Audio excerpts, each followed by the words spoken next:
नमस्कार, विंध्या टाइम्स में आपका स्वागत है। समर्थक अपने नेता की कमी कब महसूस करते हैं? या तो वो इस दुनिया में ना हो, या तो वो राजनीति में निष्क्रिय हो गया हो। आज एक ऐसी शख्सियत की पुण्यतिथि है जिसकी कमी विंध्य की राजनीति में देखी जा रही है और 5 साल हो चुके हैं। हर दिन ये देखा गया है, जब भी कोई बड़ा राजनीतिक कार्यक्रम हो या फिर राजनीति में कमी हो, तो लोग याद करते हैं अपने नेता को। मध्य प्रदेश विधानसभा के पूर्व अध्यक्ष, विंध्य के अगुआ पंडित श्रीनिवास तिवारी की आज पुण्यतिथि है। आज उनकी 5वीं पुण्यतिथि है।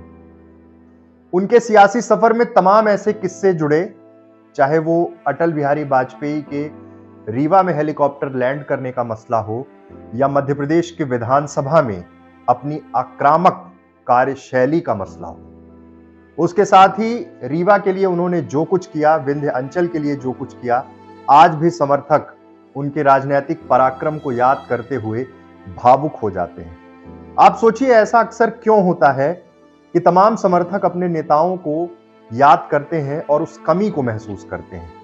शायद लीडरशिप में अब वो उन चीजों को नहीं देख पाते। बात चाहे अर्जुन सिंह की जाए, चाहे श्रीनिवास तिवारी की जाए, या फिर इंद्रजीत कुमार की जाए, विंध्य की राजनीति में एक मजबूत दखल रखने वाले ये 3 नेता अब दुनिया में नहीं है। उनके समर्थक हैं और धीरे धीरे कर उनके दिमाग में भी ये चीज आती जा रही है कि अब वो दौर नहीं रहा जो दौर उन्होंने देखा है। श्रीनिवास तिवारी, मध्य प्रदेश की राजनीति और श्रीनिवास तिवारी हमेशा इस चीज के लिए याद किए जाते रहे हैं कि किस तरह से विधानसभा को चलाना है और किस तरह से अपने राजनीतिक कुशल का इस्तेमाल करते हुए अपने लोगों को जोड़ने की कवायद करनी है।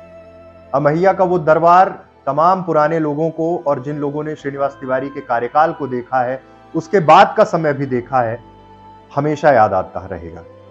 कारण ये है, ये कहा जाता था कि अमैया से कभी कोई खाली हाथ नहीं लौटा। अपने घर की समस्याएं तक लोग लेकर श्रीनिवास तिवारी के दरवाजे पर पहुंचते थे, अमैया पहुंचते थे।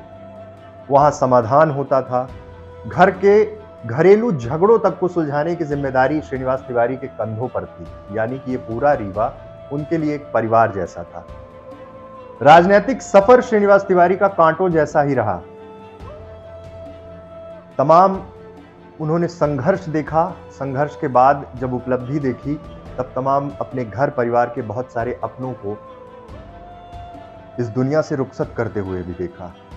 श्रीनिवास तिवारी के निधन के बाद उनके पुत्र सुंदरलाल तिवारी का जब निधन हुआ, तो ऐसा लगा कि परिवार टूट सा गया। फिर उनके पौत्र डॉक्टर विवेक तिवारी बबला, उनका भी निधन हो गया। अब उस परिवार से 2 लोग राजनीति में हैं। सिद्धार्थ तिवारी, जो रीवा लोकसभा के 2019 में प्रत्याशी थे, और डॉक्टर अरुणा विवेक तिवारी, डॉक्टर विवेक तिवारी बबला की पत्नी, वो भी 2018 में सिरमौर विधानसभा से चुनाव लड़ चुकी हैं। मध्य प्रदेश की सियासत में जब भी कोई बड़ा नया घटनाक्रम हुआ, तो अतीत के पन्ने पलटे गए, और जब अतीत के पन्ने पलटे गए, तो मध्य प्रदेश और विंध्य की राजनीति में ये नाम पंडित श्रीयुत श्रीनिवास तिवारी हमेशा सम्मान के साथ लिया गया, अपनी एक अलग कार्यशैली के साथ लिया गया, अपने पराक्रम के लिए लिया गया।